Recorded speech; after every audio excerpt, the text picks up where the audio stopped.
warahmatullahi wabarakatuh.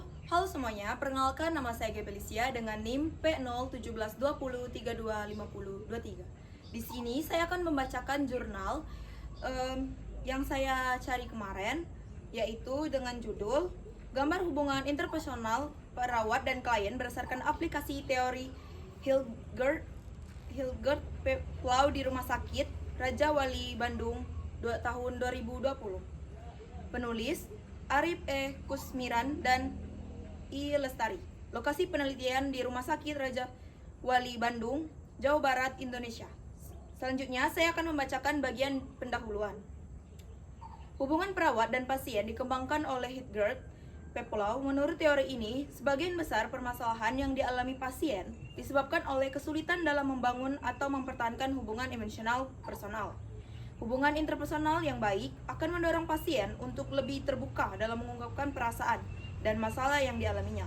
Oleh karena itu, perawat perlu melakukan pendekatan yang baik kepada klien agar tercipta hubungan yang saling percaya dan komunikasi yang efektif. Peplau mempublikasikan model keperawatan psikodinamik tahun 1952 yang memandang keperawatan sebagai suatu proses interpersonal yang bersifat terapeutik. Teori ini berfokus pada interaksi antara perawat dan klien, sehingga hubungan yang terjalin dapat membantu pasien mencapai kondisi kesehatan yang lebih baik. Dalam teorinya, Peplau menjelaskan 4 fase hubungan interpersonal antara perawat dan klien, yaitu fase orientasi, fase identifikasi, fase eksploitasi, dan fase resolusi.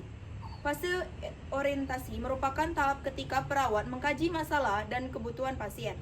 Fase identifikasi adalah tahap ketika perawat mengenali kemampuan dan kebutuhan pasien untuk membantu proses keperawatan.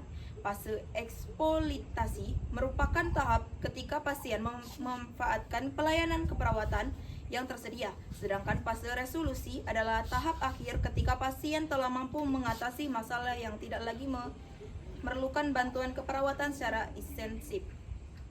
Idealnya, 4 fase tersebut harus dilalui dengan baik agar tujuan praktik keperawatan dapat tercapai. Namun, pada kenyataan masih banyak pasien mengeluhkan pelayanan perawat, terutama dalam membangun hubungan interpersonal. Tidak jarang ditemukan pasien yang menolak ditangani oleh perawat tertentu karena kurang percaya terhadap kemampuan maupun pendekatan yang dilakukan. Hal tersebut menunjukkan bahwa hubungan interpersonal antara perawat dan pasien belum berjalan secara optimal. Penelitian sebelumnya di Rumah Sakit Balung juga menunjukkan bahwa pencapaian hubungan interpersonal berdasarkan teori Peplau masih tergolong kurang baik. Keluarga pasien menyatakan bahwa perawat jarang melakukan kontrol terhadap kondisi pasien di luar waktu pemberian obat, serta kurang mengajak pasien berkomunikasi ketika memberikan tindakan keperawatan. Berdasarkan studi pendahuluan yang dilakukan di Rumah Sakit Raja Wali Bandung, diketahui bahwa perawat menghabiskan waktu sekitar 10 menit untuk berinteraksi dengan setiap pasien. Interaksi tersebut umumnya dilakukan saat memberikan obat, pengukuran tanda-tanda vital, dan mengganti cairan infus. Berdasarkan latar belakang tersebut, penelitian tertarik untuk meneliti lebih lanjut mengenai gambaran hubungan interpersonal perawat dan klien berdasarkan aplikasi teori Hilgert Peplau di Rumah Sakit Raja Wali Bandung tahun 2020. Sekian presentasi dari saya. Terima kasih. Apabila ada salah kata, wassalamualaikum warahmatullahi wabarakatuh.